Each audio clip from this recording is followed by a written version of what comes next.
Folks, now we are stepping into deep waters, and you are about to see the hidden part of the iceberg. I certainly hope that this iceberg does not sink me, for what I am about to explain is heavy. The planning of that assassination, the level of sophistication, the level of readiness, and multi-agency cooperation that this assassination needed is beyond any one group's control. I strongly believe that Charlie Kirk became a sacrifice in a fight between two giant factions of the deep state that I will expose in this video. These two factions are made up of your favorite deep state elements, billionaires and lawmakers. You are witnessing the formation and fruition of a political chess game that very much resembles the House of Cards, whom I call the chess master, is positioning themselves to be the most powerful billionaire of all. Unwrapping this for public and exposing it is extremely dangerous for the ones who planned it, the ones who did it, and for dumb folk like me who talk about it. I can assure you, if I was able to solve this in 6 days, and there are a few other individuals in this country that can connect the dots the same way I did. But once the dots are connected for you, it's very hard not to see it. Moreover, the time is on my side, as the saying goes in that Denzel movie. What I'm explaining to you in this video is the master plan behind a political move that will happen in 2 years' time. I will point out timely events and seemingly unrelated occurrences that, I believe, are the pillars of this billionaire's game of cover-up and distractions. Consider these following cases. Case 1. We all know that FBI, local and federal authorities were all caught with their pants down. We all know that FBI so far has arrested 3 people, 2 of which were released practically on the spot. Later, FBI produced transcripts of texts that allegedly were from the shooter. But we all know that specific transcript was produced by an AI who took its prompt from an old federal investigator. Then, FBI went on and proudly congratulated themselves for not catching the guy, not figuring out who it was, not immediately zooming in on the location of the assassin. The FBI simply said that the suspect handed himself over, and we all know the backstory behind that. The federal authorities within the deep state received their orders, and they came to us with lopsided, impractical, and unrealistic bunch of evidence that was clearly handed to them as part of a cover-up package. Simply think about it for a moment. Almost all the evidence that FBI has was handed to them, even the suspect himself. Suspect left the note behind, but it does not exist. FBI said the note was destroyed, yet somehow the FBI knows the contents of the note. Perhaps they were having some sort of out-of-body experience where FBI investigators transported in time. Later, our puppeteer pulled a second lever to produce a cover-up. As bad as it was, hoping to break the trust of public and federal authorities and further divide the nation between the political lines.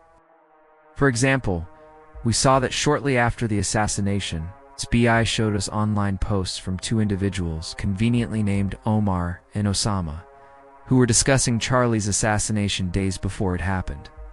And later we learned that shortly, just a day before the assassination, there was a book published from a leftist writer in which the writer explains in detail a hypothetical where Charlie gets assassinated. How timely correct of them. Case 2. Can you see the directions they want you to swing? They want you to blame this event on one of your usual suspects. For the one on the Republican side, they sing that it was either a leftist, a CIA Mormon, or the Islamists. None of those choices are the true culprits, yet they sow the seeds of distrust. They want you looking everywhere to your friends, neighbors, family, or fellow citizen. But they do not want you looking at their direction. And they do it by spinning narratives that obviously are implanted to fool the superficial mind, change the public discord, and allow their secret plans to proceed undetected. Everything that seems clear is bent, and everything that seems bent is clear. Trapped in reflections, you must learn to recognize when a lie masquerades as the truth, and then deal with it efficiently, dispassionately. Talking about disinformation, this tactic they used is clearly out of Soviet Spy 101 manuals. Number 1, produce shock and awe. Number 2, sow the seeds of distrust and divide the nation between political lines. Number 3, once the division is done, you can conquer and be the ultimate benefactor. As you have always heard the expression that timing is everything. And this incident was accompanied by many timely occurrences, that although they seem separated at first glance, yet they're all part of the big plan. What is the plan? Asked a wise citizen. Removal of Charlie Kirk from political scenes and political equations that were going to occur in the future? As I mentioned previously, this young man did not die for the events of that day or today's busy line of issues and political hang-ups. Charlie Kirk died so someone's political calculations can go uninterrupted in the future. Believe you me, I will tell you who that is and about his chess game. And I just hope to God that I will not end up horizontal or in jail for the rest of my life for simply expressing my train of thoughts. Let me bring your attention to the location of this shooting, not the university and not where he was sitting. But I am speaking of Utah itself. You see, Utah falls under a certain federal jurisdiction that requires it to have its own head of the FBI. That is correct, there is Kash Patel, however crossed eyes, and then there are regional office heads. Supervisory agents with decades of experience in all sorts of investigations. Now, would you be surprised if I told you that Kash Patel removed the Utah Regional FBI Director before the shooting? And from my understanding and my online research, after Kash Patel axed the former director in Utah, there was massive confusion, chaos, insubordination, and resignations in that office. Yet another timely occurrence that can tie with the confusion that resulted in aftermath of Charlie Kirk's assassination. Premeditated firings? If you really want to dig into it now, you will find stories that came out very recently about how Charlie had started having financial suspicion toward his corporate officers. There are stories coming out saying that maybe Charlie was about to uncover some financial irregularities and that maybe he was taken out. The deep state will do what possible to distract you. None of this matter. Charlie is gone and nothing can bring him back. We need to know why and who organized it. The rest is not relevant.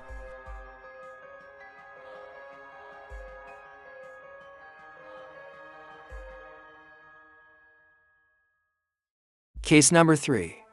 Well, here is another one for you. It is written in the law in Utah that whenever or wherever there is a public gathering of 500 people or more, there must be at least one or to M teams and vehicles ready and on standby on location. I do not make this stuff up. It is in the law. That day, the size of the crowd was 3,000 people strong. I repeat, 3,000 people, and not a single EMT or ambulance was there. Yet somehow conveniently we saw that the event organizers obviously blew that play. No ambulances were present. If you were to plan this assassination, this will be the dream scenario. You can ensure the lowest possibility of survival of your target, or simply confirm the kill, and later perhaps tamper with evidence such as puncture wounds or ammunition fragments. So we all saw Charlie, victim of a gunshot wound to the neck, who perhaps suffered serious vertebrae demolition, being tossed, dragged, and pulled by a bunch of goons. It was like he got shot and then hung by morons. It was awful the way he got carried around by 4 or 5 unknown individuals. Honestly, in my mind, and allegedly, this was another part of the plan that was beautifully followed to a T. I guess the health or EMS director did not require an ambulance to be on site, and neither did anyone else for that large gathering. Perhaps he forgot while doom scrolling on the John. To me, another piece of the puzzle that completes the chess game just fell into place. Ask yourselves, do we know who those people were who carried him to the car? Or where they came from? Or has anybody heard from those people who got in the car with Charlie? Why not? How many people were in the car with Charlie? And most importantly, who had custody of the body? Logic dictates that those people in the car would have tried to stop the bleeding, and for that they would have had to remove his shirt. But there is absolute silence from those goons in the car. They're silent about what they observed on Charlie's body, about the size of the wounds. What about the number of puncture wounds? Nobody told those guys, hey, Charlie is not a game, you bozos. Do not drag him off a field like some deer. No one bright enough, I guess, was there to apply pressure to the wound, try to stop the bleeding. And please, for the love of God, do not drag a victim around whose vertebrae had just been turned into mush. I wonder whether he could have been saved had he not been dragged around after getting shot. Maybe he would have ended up paralyzed from the neck down, but alive. I agree that would not be any quality living, but his head, his ideas, and his mind would have stayed with us. His kids would have had a father to hug. My heart breaks for those little ones. I feel especially bad about it because it was a modern-day lynching in front of the public. Hundreds of phones probably recorded what happened, but it was so sophisticated that no one can put their finger on anything concrete. You might ask me, hey, why are you focusing on this so much? I follow logic and not emotion, so I remind you that FBI recently reported they have discovered bullets or fragments of bullets inside the body. So his body itself was a crime scene. And whoever had first access to the body could have tampered with the evidence. Is that not logically so? I have to tell you that I think that part of the game was played masterfully. The lack of first aid responders, lack of an ambulance, first access to the target's body, and therefore to the evidence that lies within the body. Now, people, we are speaking of at least 10 minutes of uninterrupted driving, and perhaps a couple minutes on top of that to get the body in the car and get it going through the crowd. So it is safe to say that Charlie's body, the very evidence, was not in custody. It was hidden in a dark SUV going on a 20-minute joyride with God knows who for about 15 to 20 minutes in the dark SUV. Please tell me why this is so perfect for malfeasance to occur. Charlie's body disappears from the view, taken by unknown individuals, dragged around and tossed in the dark SUV, out of view for 15, maybe 20 minutes. And later FBI discovers evidence of the crime inside the body as bullet fragments or pieces. Now that I am saying this to you, does it look kind of obvious? Yes, it is. You have no idea where we are going, so keep your pants on. Again, bear with me. I am getting there. Case number 4. We all saw what we saw that day, yet the authorities have us believe that they found a whole bullet or fragments of it embedded inside his body. Why is it so perfect that a 30.06 bullet happens to hit an average man's neck and yet does not exit? TPUSA's announcements of Superman Charlie or Steel Man Charlie notwithstanding, we have all heard the expression that says believe none of what you hear and only half of what you see. Good doggy, you are a good dog, good dog. Ma, get them all, good girl. For those of us that are into guns and they enjoy your range day once a week, for the ones who are affectionate towards previous firearms like the M1 Garand, and for the ones who hunt 30.6 is a very familiar round and we know what it does. It can go through the bones of most massive animals and a steel plate and produce a clear exit trajectory and blow out the skin from the opposite side on its way out. Again, I am not going to dwell on the details, but I will explain my reasoning to you. So the operative word in this case is succeed. The mission needed to succeed. Charlie Kirk had to go. If this assassination was a failure, it would have boosted Charlie's profile to unimaginable heights. The one who decided to take him out for his future political equations could not have risked Charlie's possible survival after getting shot. Charlie was already riding high on top of the Republican waves, leading the millennials and Gen Z. Moreover, people really trusted him. They liked what they saw. They liked to listen to what he had to say. Charlie was honest. He was one of us, not one of the top 1%. Regarding the necessity of Charlie's death, allow me to circle back to this point, because it is one of the foundations behind my logic and reason behind my decision to write this train of thought into a YouTube video and see how many of you agree with me, or at least how many of you do see it somewhat the same way I do. But for now, let me take you to where I need your attention. Back to the bullet and the shooting. By now, if you are even remotely interested in the events of that day, I am sure that you have seen many videos all explaining what could have happened or how the events went down. I am going to give you a theory that will suddenly make the shooting come clear to you. I am going to say something that I am sure, pretty much, all of you were thinking. I am going to put it down in words and document it for you. Please tell me what you think. Criticize away. Remember Butler, Pennsylvania? I bring it up to tell you that elements involved with this type of wet work have previous experience. They can produce fallout plans on the go. This was practiced and experienced with before. Now for the enemies of President Trump, it ended in failure by the grace of God. But my aim is to tell you that there are these groups out there that you can contract out. In other words, I'm telling you that the two events are not related, as in they have the same culprit behind them or the same mastermind. Last year, another billionaire pulled the lever to execute the Butler, Pennsylvania's failed assassination attempt. But much more recently, a different billionaire, my target for this scenario, and the one who I call the master puppeteer, he pulled the levers this time. He set out a contract on this poor young podcaster and eliminated the next 40 to 50 years of his possible contributions to our country. I am going to unravel it for you because Charlie Kirk did not deserve to go out like that. So, what do I think about it? I say it flat, without emotion, but with pure logic. I believe that, allegedly, there were two shooters. If Charlie was facing 12 o'clock, I believe the first shot came in from his near 6 o'clock. I think it was a suppressed 45 or 55 grain frangible 5.56. It came down in somewhat of a sharp angle. Now you would say, why would such a round be used in this type of assassination? If you want somebody to go down, for sure perhaps you can use a boat tail 77 grain full metal jacket or even a hollow point for that matter. Please remember that the contractors already had the game in play and their story was going to be a 30-06, so a decision was made to make sure that the round does not exit the body. A light and fast frangible round will go poof and disappear. There would be nothing left for a ballistics test if a 45 grain frangible 5.56 hits the vertebrae. Very convenient for the federals. The idea of the second shooter comes to mind for two reasons. One, as we discussed before, Charlie had to go, so this operation had to be a success. The team or the dirty dark group that handles this kind of work failed miserably in Butler, Pennsylvania, and that is why I brought up that previous failed attempt. They learned from their lesson, and they decided to double tap. The second reason is what we all saw on TV.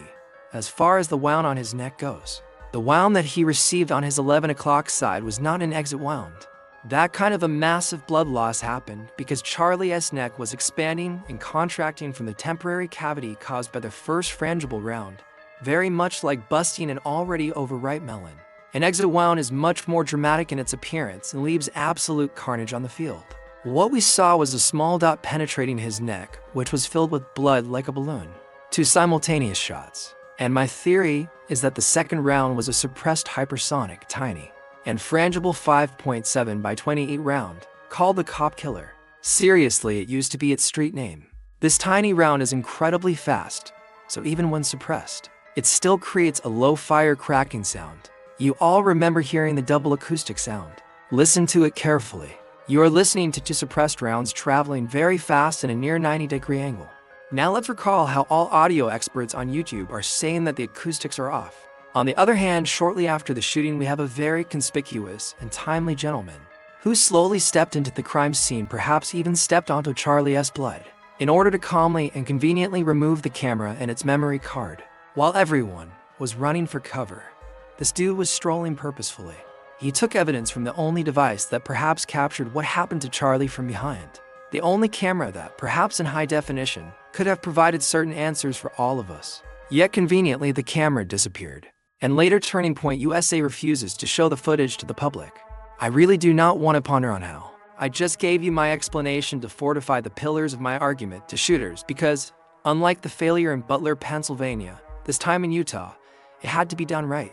I repeat, the deep state will do what is possible to distract you. None of this crap matters anyway. Charlie is gone and nothing can bring him back.